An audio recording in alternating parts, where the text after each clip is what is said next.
नमस्कार, आदाब, सत श्री अकाल। जी, दिल्ली में जैसा कि आपको जानकारी होगी कि अगले महीने 5 फरवरी को दिल्ली विधानसभा की 70 सीटों पर मतदान यानी चुनाव होने जा रहा है। यानी दिल्ली की नई सरकार को लेकर जद्दोजहद शुरू हो गई है। चुनाव आयोग के आधिकारिक घोषणा के बाद मौजूदा सत्ता पर काबिज आम आदमी पार्टी, विपक्ष में भारतीय जनता पार्टी और कांग्रेस ने अपने प्रत्याशियों की घोषणा के साथ सत्ता की लड़ाई के लिए अब संघर्ष तेज कर दिया है। वहीं जमीन पर इस बार जो अभी तक राजनीतिक समीकरण आ रहे हैं, उसने पिछले 10 साल से काबिज आम आदमी पार्टी की जड़ें कहीं ना कहीं हिला दी हैं, जिसकी जड़ में मुख्य कारण उनके अब तक के प्रमुख चेहरे रहे अरविंद केजरीवाल सबके निशाने पर हैं। क्योंकि भ्रष्टाचार और ईमानदारी और साफगोई को लेकर जिस प्रकार से आम आदमी पार्टी सत्ता में आई, आज वही आरोप आम आदमी पार्टी पर लग रहे हैं। वहीं हालिया लोकसभा चुनाव में जब इंडिया गठबंधन में आम आदमी पार्टी और कांग्रेस साथ में थे, लेकिन जिस तरह के इस विधानसभा चुनाव में कांग्रेस आक्रामक तरीके से केजरीवाल और आम आदमी को घेर रही है, उसने उसके अंदर की जो बेचैनी है वो जाहिर कर दी है। और आम आदमी पार्टी अंदर खाने इंडिया घटक दल हैं जो उनसे अलग अलग प्रेशर डलवा रही है कि कांग्रेस पार्टी अगर मजबूती से चुनाव लड़ती है तो आम आदमी पार्टी को काफी नुकसान होगा। लेकिन कांग्रेस इस बार पूरी दमदारी से इस चुनाव में नजर आ रही है।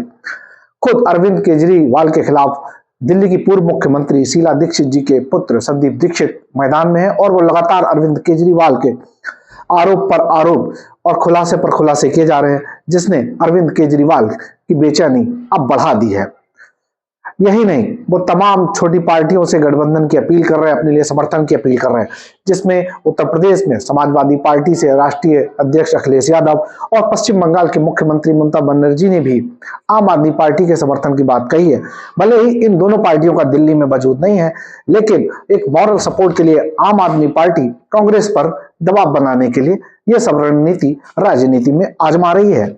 लेकिन बावजूद इसके कांग्रेस का आक्रामक रवैया इस कदर जारी है, जिससे आम आदमी पार्टी इस बार चारों तरफ से घिर जा रही है। जिसमें हालिया जो सीएजी रिपोर्ट आई है, शराब घोटाले में जिस तरीके से नाम आ रहे हैं, इन खुद मुख्यमंत्री केजरीवाल, शिक्षा मंत्री मनीष सिसोदिया और सत्येंद्र जैन जैसे लोग जेल में रहे, संजय सिंह भी जेल में रहे, इन सब पर आरोप है इन्होंने शराब नीति में करोड़ों रुपए का घोटाला किया। यानी जो साफगोई की बात करके, लोकपाल की बात लेके अन्ना आंदोलन के दौरान एक संगठन को राजनीतिक पार्टी बनाया था, आज वही आरोप लौट के अरविंद केजरीवाल और उनकी पार्टी पर आ रहा है।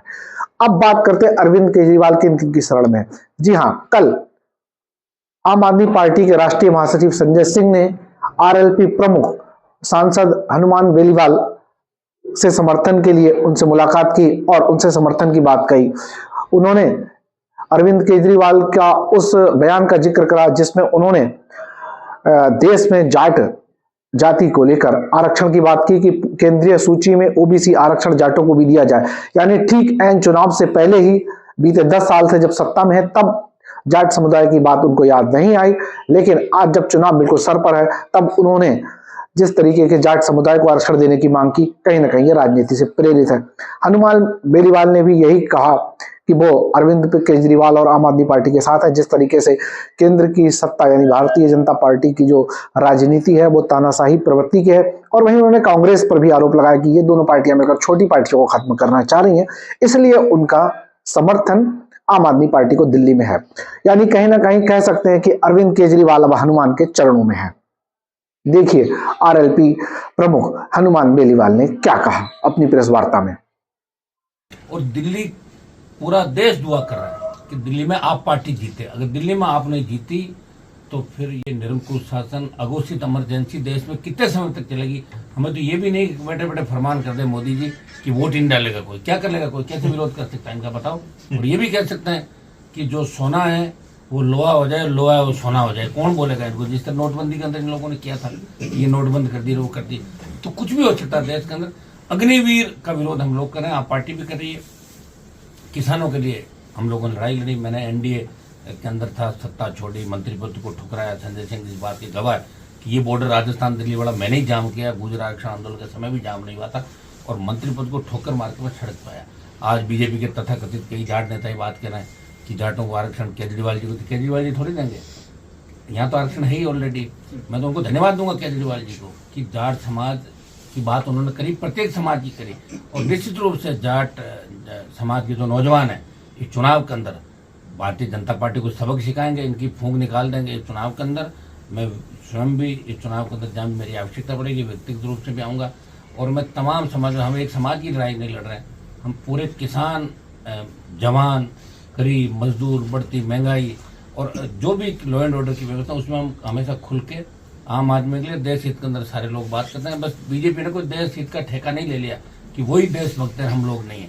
तो इस चुनाव के अंदर इतने हो जाएगा, यहाँ चुनाव जीतते ही देश के अंदर एक नई ऊर्जा आएगी और निश्चित रूप से भारतीय जनता पार्टी को घर बिठाएंगे। और कांग्रेस पार्टी ने जिस तरह कई राज्यों के अंदर दोस्ताना निभाया, कांग्रेस ने चुनाव लड़ना ही नहीं चाहिए दिल्ली के अंदर। कांग्रेस का सामान क्या दिल्ली में बताओ, लंबे समय से हम देख रहे हैं कि खाता ही नहीं खुल रहा है। तो कांग्रेस को बड़े भाई के नाते केजरीवाल जी को समर्थन करना चाहिए। अब कितनी बड़ी बेइज्जती होगी कांग्रेस की, जगह जगह जमान जब्त होगी, जगह जगह बेइज्जती होगी। लेकिन कांग्रेस भी कई जगह भारतीय जनता पार्टी से मिलकर चुनाव लड़ी। जैसे हमारे अभी बाई इलेक्शन हुए तो कांग्रेस के कुछ नेताओं को कहा पेपर लीक में आरोपी थे राजस्थान के कि आपको जेल में डालेंगे, उनका जेल में डालो ही मत, हम सारे चुनाव। जाट समाज की जो पैरोकारी करी उसके लिए केजरीवाल जी को धन्यवाद। बीजेपी के जो नेता कह रहे हैं कि केजरीवाल जी को अब जाट याद कैसे है, तो आपको क्यों नहीं आए, आप कर लेते।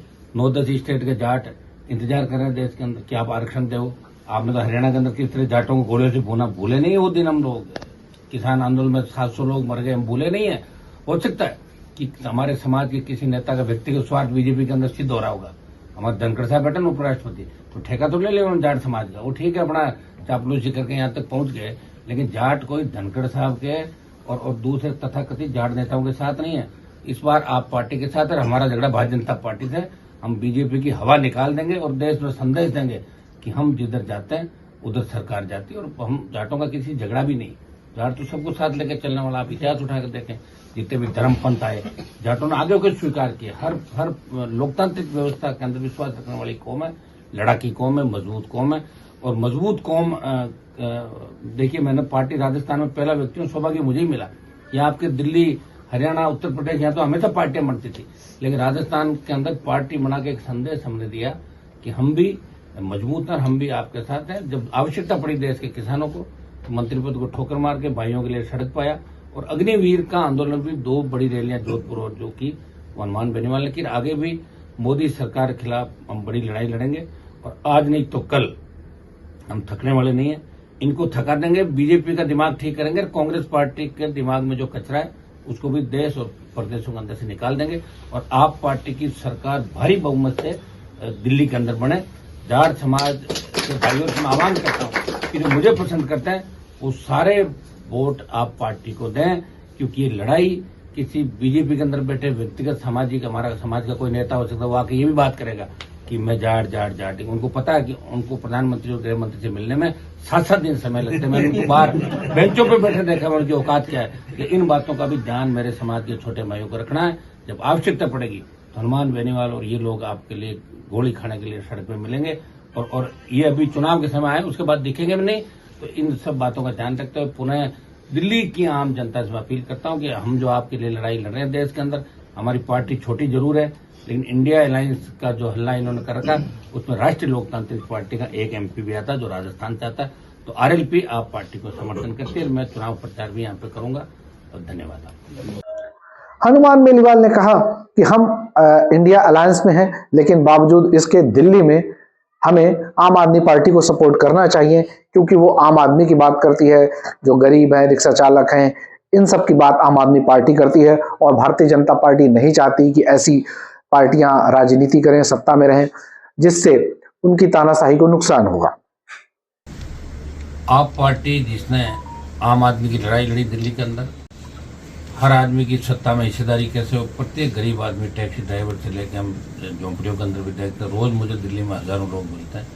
हर व्यक्ति दिल्ली की आप सरकार से खुश है। लेकिन केंद्र ने आप पार्टी की सरकार होते हुए भी इनके प्रमुख नेताओं को, मुख्यमंत्री सहित संजय सिंह जी जो मेरे भाई हैं बैठे हैं, साथ ही लड़ाई लड़ते हैं। इंडिया अलायंस का मैं भी पार्ट हूँ और इंडिया अलायंस का आप पार्टी भी पार्ट है। हमेशा आप पार्टी को दबाव के तहत इन्होंने हमेशा दिल्ली के विकास को ठप किया भारतीय जनता पार्टी ने कर। बीजेपी कभी नहीं चाहती कि नई क्षेत्रीय पार्टियां, नए लोग इस राजनीति में आ गए, और नहीं ये कांग्रेस चाहती है कि नए दल आ गए। बस उनका काम है, उनका काम कैसे निकले और उसके बाद tata bye bye. Congress BJP का यही एजेंडा रहा है। दिल्ली के अंदर चूंकि राष्ट्रीय लोकतांत्रिक पार्टी इंडिया अलायंस के अंदर पार्टनर है, एलआई है, और दिल्ली में सब लोगों की, आरएलपी के नौजवान, हमारी कोर कमेटी की यही इच्छा थी। मुख्यमंत्री जी ने भी बात करी, संजय सिंह जी ने बात करी, हमारा भाईचारा आपस में अच्छा है। तो दिल्ली के अंदर आरएलपी के हजारों जो कार्यकर्ता राजस्थान से दिल्ली चुनाव में आप पार्टी को समर्थन देने के लिए पूरी आरएलपी पार्टी तैयार खड़ी है। मैं घोषणा भी करता हूं कि आरएलपी पार्टी बीजेपी और कांग्रेस के खिलाफ दिल्ली में आप पार्टी को समर्थन करती है। आपने यहाँ आम आदमी की लड़ाई लड़ी, गरीब आदमी की लड़ाई लड़ी, और जो निरंकुश सत्ता है दिल्ली की, जिस तरह दो व्यक्ति पूरे देश को चला रहे हैं, उनके खिलाफ जो भी बोलता है ईडी और सीबीआई उनके घर पहुंच जाती है, उनको जेलों में ठूंस दिया जाता है, जमानत नहीं होती लंबे समय तक। और देश जिन हालातों से गुजर रहा है उसमें निश्चित रूप से बीजेपी और कांग्रेस दोनों जिम्मेदार हैं। उन्होंने ही शासन किया है देश के अंदर।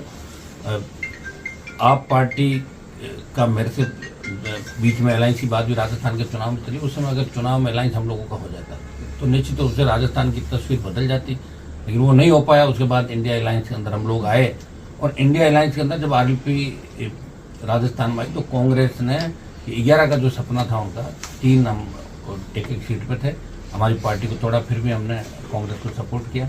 और भी विधानसभा के अंदर बाई इलेक्शन थे, उसमें फिर अलग अलग राजस्थान के अंदर हो गए। लेकिन मुझे खुशी इस बात की है कि केजरीवाल जी ने जिस तरह जाट समाज के साथ साथ अन्य समाजों को, गरीब तबके को हमेशा आरक्षण की बात करना, सबको साथ रखना, और कोई व्यक्ति दूसरे को मुख्यमंत्री नहीं बनाता। मैंने देखा है नेताओं का हमेशा कि नेता खुद ही सब कुछ चाहता है, लेकिन इन्होंने एक संदेश दिया कि अपने आम कार्यकर्ताओं को भी मंत्री, मुख्यमंत्री तक ले जाना, उनको पहुंचाना, और प्रधानमंत्री से लड़ना। और गृह मंत्री, आज की तारीख में गृह मंत्री और प्रधानमंत्री से कोई लड़ लिया तो उससे बड़ा लड़ाका नहीं। संजय सिंह ने भी हनुमान बेनीवाल का धन्यवाद दिया कि उन्होंने अरविंद केजरीवाल और आम आदमी पार्टी का समर्थन जिस प्रकार से हनुमान बेनीवाल ने करा, उन्होंने उनका धन्यवाद किया और कहा जिस प्रकार से राजस्थान, उत्तर प्रदेश और अन्य राज्यों में पिछड़े वर्ग में जाट समुदाय को आरक्षण है, केंद्रीय अनुसूची में भी इस प्रकार का मिलना चाहिए। तो यहाँ कह सकते हैं कि पूरी आम आदमी पार्टी इस समय अलग अलग पार्टियों के साथ मिलकर विपक्ष में जो भारतीय जनता पार्टी है, उसके साथ साथ जो इंडिया गठबंधन की प्रमुख पार्टी है कांग्रेस, उस पर दबाव बनाने की रणनीति पर काम कर रहे हैं। अब उनकी ये रणनीति किस प्रकार सफल होती है या नहीं होती है, ये हमें आगामी 8 फरवरी को दिखेगा। जहां तक है कांग्रेस की बात करें तो कांग्रेस पूरे जोर शोर से है। कहा यह भी जा रहा है कि राहुल गांधी और प्रियंका गांधी अलग अलग क्षेत्रों में प्रचार करेंगे। इस बार कांग्रेस ने जो सूची जारी करी उसमें कई धाकड़ नेताओं को टिकट दिया, चाहे वो दिल्ली प्रदेश अध्यक्ष देवेंद्र यादव हो, रागिनी नायक हो। इसके अलावा जो दिल्ली की मुख्यमंत्री हैं इस समय, उनके खिलाफ अलका लांबा को उतारा गया है। तो कहा यह जा रहा है कि दिल्ली चुनाव में कांग्रेस बिल्कुल पूरे अपने फुल मूड में, पूरे अंदाज में उतरेगी और आम आदमी पार्टी के खिलाफ जिस प्रकार से संदीप दीक्षित और तमाम कांग्रेस नेताओं ने मोर्चा संभाल रखा है, वो कहीं ना कहीं अरविंद केजरीवाल और आम आदमी पार्टी की बेचैनी बढ़ाए हुए है। और हनुमान बेनीवाल उनकी मुसीबतें कितनी कम कर सकते हैं, इसके लिए भी हमें इंतजार करना पड़ेगा। वहीं अंदर खाने ये भी कहा जा रहा है कि कुछ अन्य पार्टियों के नेताओं से भी अरविंद केजरीवाल और आम आदमी पार्टी मिलकर चुनाव प्रचार के लिए दिल्ली बुला सकती है, जिसमें अखिलेश यादव, ममता बनर्जी तो हैं ही, जिन्होंने पहले महाराष्ट्र में शिवसेना, उद्धव ठाकरे और शरद पवार, जबकि इन्हीं कुछ राजनीतिक दलों पे अरविंद केजरीवाल जब आंदोलन में थे, चाहे वो समाजवादी पार्टी हो, लालू प्रसाद यादव हो, तमाम उन नेताओं पर जो पिछड़े दलित वर्ग से आते थे उन पर आरोप लगाते रहे अरविंद केजरीवाल, और आज उन्हीं की शरण में अपनी गद्दी बचाने के लिए हैं। लेकिन जिस प्रकार जमीनी हालात हैं वो कहीं ना कहीं आम आदमी पार्टी के लिए मुश्किल भरे हैं, उनसे वो कैसे पार पाएगी, इसके लिए हमें 8 फरवरी का इंतजार रहेगा। इस तरीके की और भी खबरें जानने के और देखने के लिए बने रहिए हमारे साथ। हमारे चैनल को लाइक कीजिए, सब्सक्राइब कीजिए, और यदि आपको इस तरीके की खबर पसंद आती है या इस कुछ और विषय पर आपको अपनी खबरें देखनी है या किसी और विषय पर आपको डिटेल्ड खबरें देखनी है, उसके लिए हमें कमेंट करिए। हम निश्चित रूप से उस पर गंभीरता से विचार करेंगे। हमें देखने के लिए धन्यवाद।